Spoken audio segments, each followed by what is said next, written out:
शान्तकारं भुजगशयनं पद्मनाभं सुरेशं विश्वधारं गगनसदृशं मेघवर्णं शुभांगं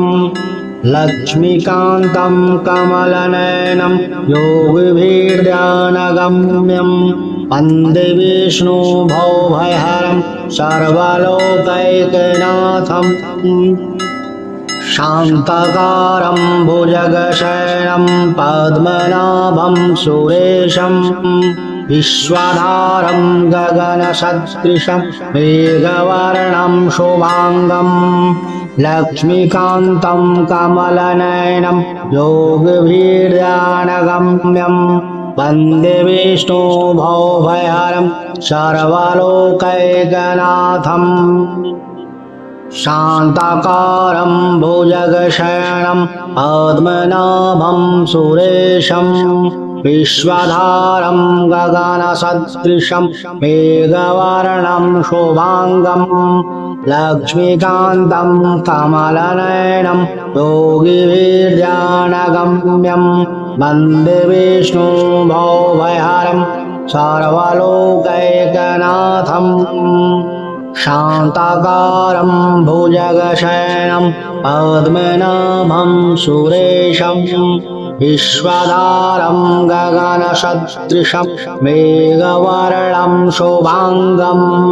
लक्ष्मीकान्तं कमलनयनं योगिभिर्ध्यानगम्यं वन्दे विष्णुभवभयहरं सर्वलोकैकनाथम्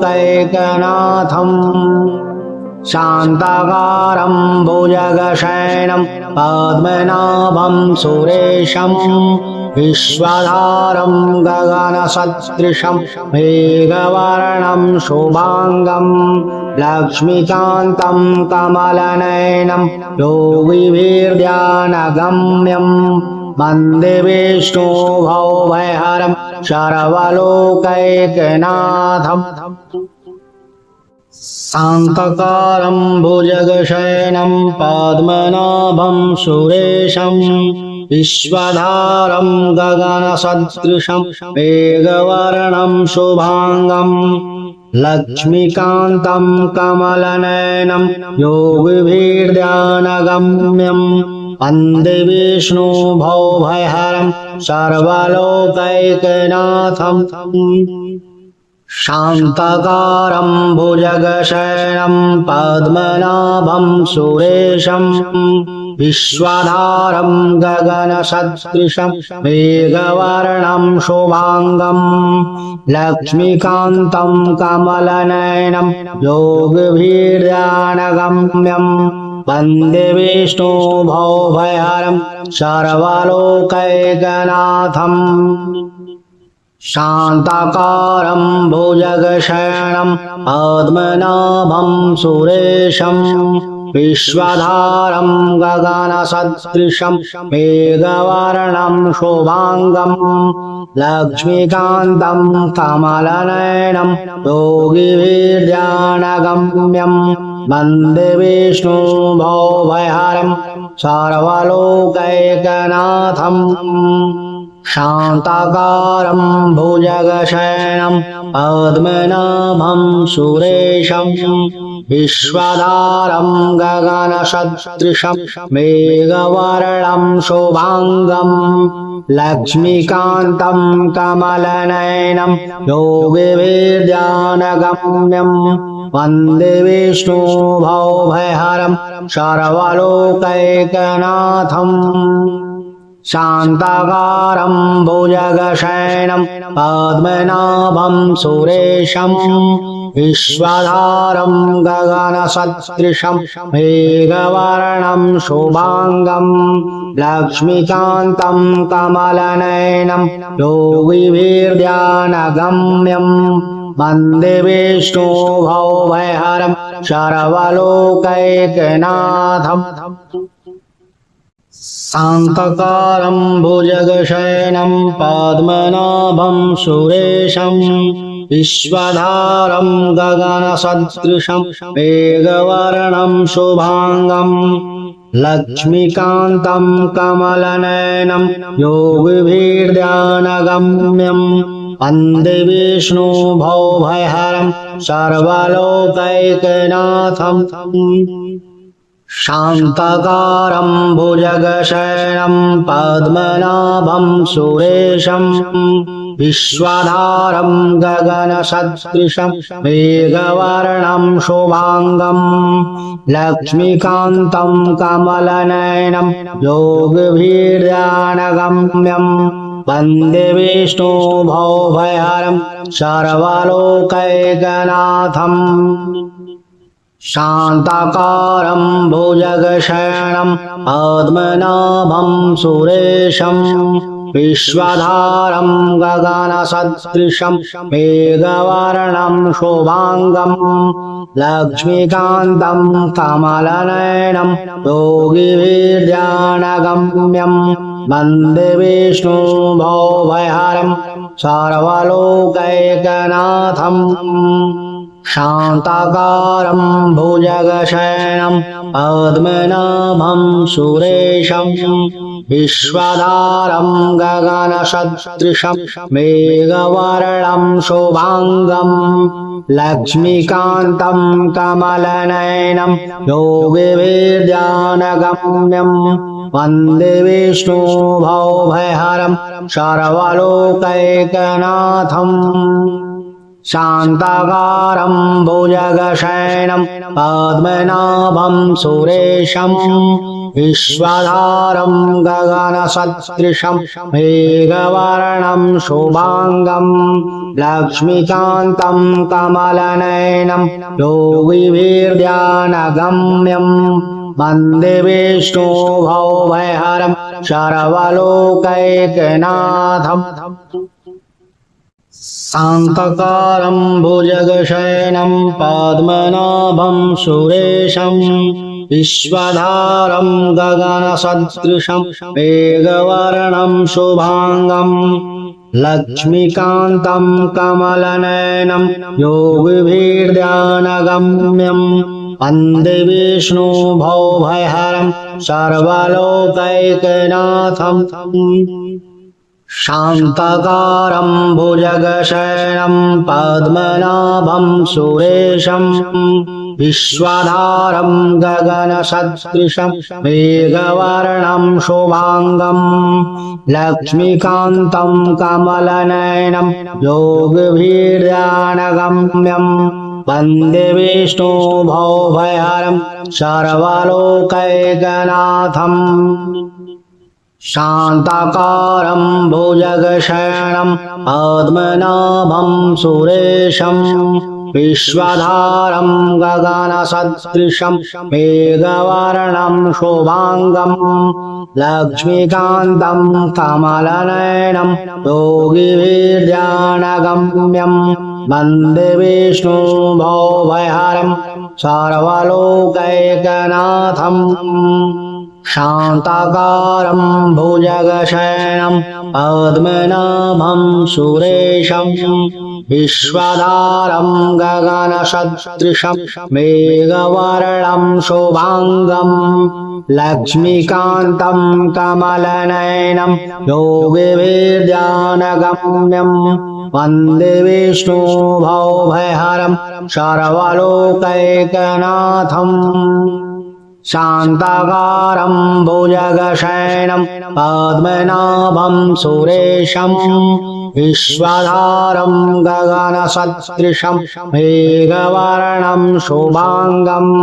लक्ष्मीकान्तं कमलनयनं योगिभिर्ध्यानगम्यं वन्दे विष्णुभवभयहरं सर्वलोकैकनाथं शान्तकारं भुजगशयनं पद्मनाभं सुरेशं विश्वधारं गगनसदृशं मेघवर्णं शुभांगं लक्ष्मीकान्तं कमलनयनं योगिभिर्ध्यानगम्यं वन्दे विष्णुभवभयहरं सर्वलोकैकनाथं शान्तकारं भुजगशयनं पद्मनाभं सुरेशं विश्वधारं गगनसदृशं मेघवर्णं शुभांगं लक्ष्मीकान्तं कमलनयनं योगभीर्ध्यानगम्यं वन्दे विष्णुभवभयहरं सर्वलोकैकनाथम् शान्ताकारं भुजगशयनं पद्मनाभं सुरेशं विश्वधारं गगनसदृशं मेघवर्णं शुभांगं लक्ष्मीकान्तं कमलनयनं योगिभिर्ध्यानगम्यं वन्दे विष्णुभवभयहरं सर्वलोकैकनाथम् शान्ताकारं भुजगशयनं पद्मनाभं सुरेशं विश्वधारं गगनसदृशं मेघवर्णं शुभांगं लक्ष्मीकान्तं कमलनयनं योगिभिर्ध्यानगम्यं वन्दे विष्णुभवभयहरं सर्वलोकैकनाथम् शान्ताकारं भुजगशयनं पद्मनाभं सुरेशं विश्वधारं गगनसदृशं मेघवर्णं शुभांगं लक्ष्मीकान्तं कमलनयनं योगिभिर्ध्यानगम्यं वन्दे विष्णुभवभयहरं सर्वलोकैकनाथम् शान्तकारं भुजगशयनं पद्मनाभं सुरेशं विश्वधारं गगनसदृशं मेघवर्णं शुभांगं लक्ष्मीकान्तं कमलनयनं योगिभिर्ध्यानगम्यं वन्दे विष्णुभवभयहरं सर्वलोकैकनाथम् शान्ताकारं भुजगशयनं पद्मनाभं सुरेशं विश्वधारं गगनसदृशं मेघवर्णं शुभांगं लक्ष्मीकान्तं कमलनयनं योगिभिर्ध्यानगम्यं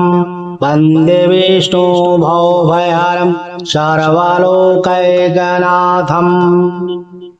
शान्ताकारं भुजगशयनं पद्मनाभं सुरेशं विश्वधारं गगनसदृशं मेघवर्णं शुभांगं लक्ष्मीकान्तं कमलनयनं योगिभिर्ध्यानगम्यं वन्दे विष्णुभवभयहरं सर्वलोकैकनाथम् शान्ताकारं भुजगशयनं पद्मनाभं सुरेशं विश्वधारं गगनसदृशं मेघवर्णं शुभांगं लक्ष्मीकान्तं कमलनयनं योगिभिर्ध्यानगम्यं वन्दे विष्णुभवभयहरं सर्वलोकैकनाथम् शान्ताकारं भुजगशयनं पद्मनाभं सुरेशं विश्वधारं गगनसदृशं मेघवर्णं शुभांगं लक्ष्मीकान्तं कमलनयनं योगिभिर्ध्यानगम्यं वन्दे विष्णुभवभयहरं सर्वलोकैकनाथम् शान्तकारं भुजगशयनं पद्मनाभं सुरेशं विश्वधारं गगनसदृशं मेघवर्णं शुभांगं लक्ष्मीकान्तं कमलनयनं योगिभिर्ध्यानगम्यं वन्दे विष्णुभवभयहरं सर्वलोकैकनाथम् शान्तकारं भुजगशयनं पद्मनाभं सुरेशं विश्वधारं गगनसदृशं मेघवर्णं शुभांगं लक्ष्मीकान्तं कमलनयनं योगभीर्ध्यानगम्यं वन्दे विष्णुभवभयहरं सर्वलोकैकनाथम् शान्ताकारं भुजगशयनं पद्मनाभं सुरेशं विश्वधारं गगनसदृशं मेघवर्णं शुभांगं लक्ष्मीकान्तं कमलनयनं योगिभिर्ध्यानगम्यं वन्दे विष्णुभवभयहरं सर्वलोकैकनाथम् शान्ताकारं भुजगशयनं पद्मनाभं सुरेशं विश्वधारं गगनसदृशं मेघवर्णं शुभांगं लक्ष्मीकान्तं कमलनयनं योगिभिर्ध्यानगम्यं वन्दे विष्णुभवभयहरं सर्वलोकैकनाथम् शान्ताकारं भुजगशयनं पद्मनाभं सुरेशं विश्वधारं गगनसदृशं मेघवर्णं शुभांगं लक्ष्मीकान्तं कमलनयनं योगिभिर्ध्यानगम्यं वन्दे विष्णुभवभयहरं सर्वलोकैकनाथम् शान्तकारं भुजगशयनं पद्मनाभं सुरेशं विश्वधारं गगनसदृशं मेघवर्णं शुभांगं लक्ष्मीकान्तं कमलनयनं योगिभिर्ध्यानगम्यं वन्दे विष्णुभवभयहरं सर्वलोकैकनाथम् शान्ताकारं भुजगशयनं पद्मनाभं सुरेशं विश्वधारं गगनसदृशं मेघवर्णं शुभांगं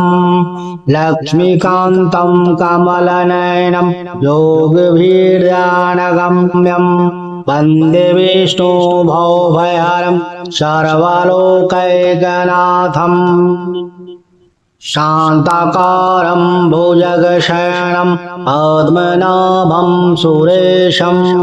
विश्वधारं गगनसदृशं मेघवर्णं शुभांगं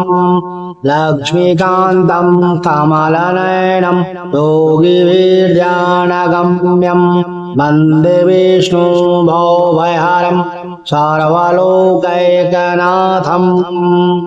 शान्ताकारं भुजगशयनं पद्मनाभं सुरेशं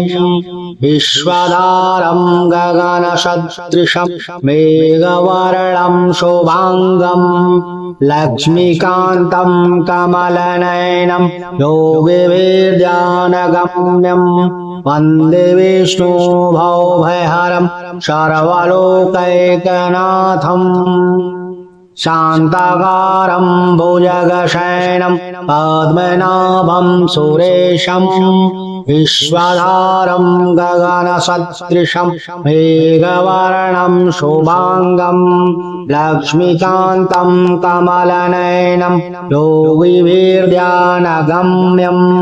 वन्दे विष्णुभवभयहरं सर्वलोकैकनाथम् शान्ताकारं भुजगशयनं पद्मनाभं सुरेशं विश्वधारं गगनसदृशं मेघवर्णं शुभांगं लक्ष्मीकान्तं कमलनयनं योगिभिर्ध्यानगम्यं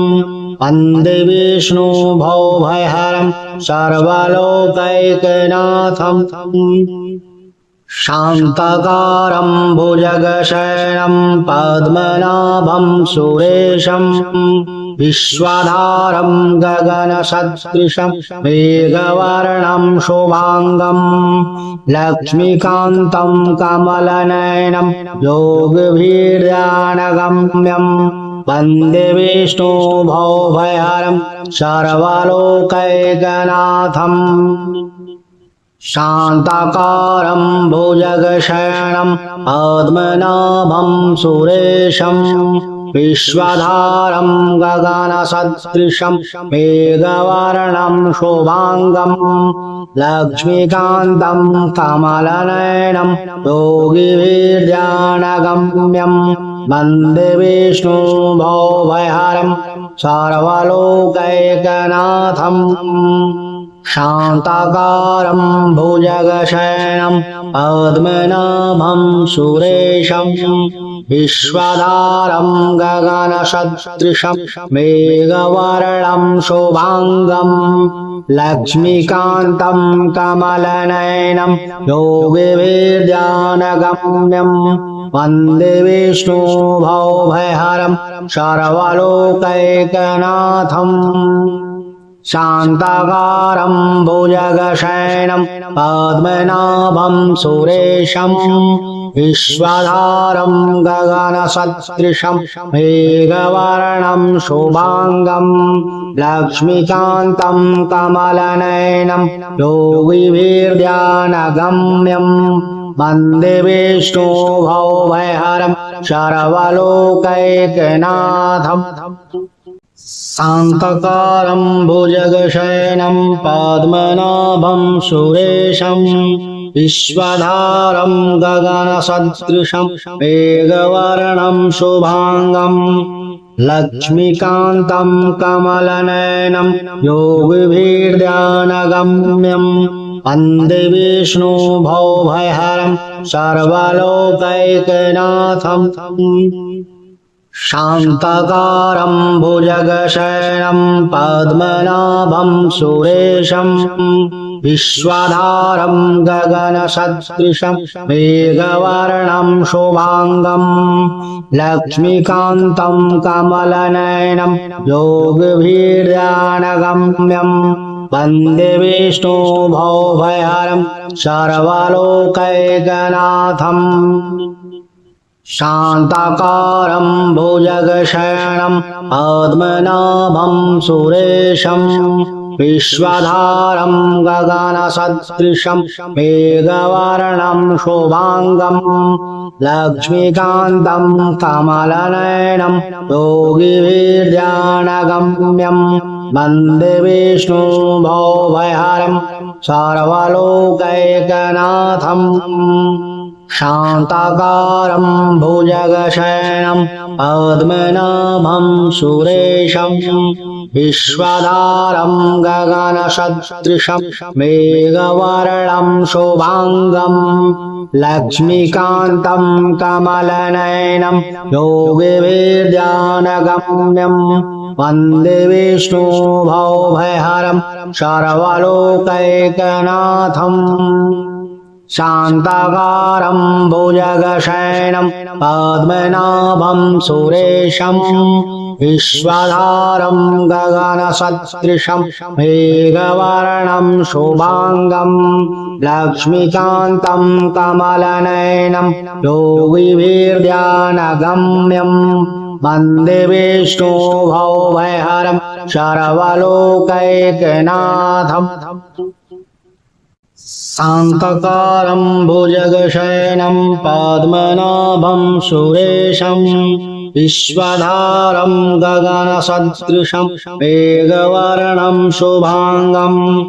लक्ष्मीकान्तं कमलनयनं योगिभिर्ध्यानगम्यं वन्दे विष्णुभवभयहरं सर्वलोकैकनाथम्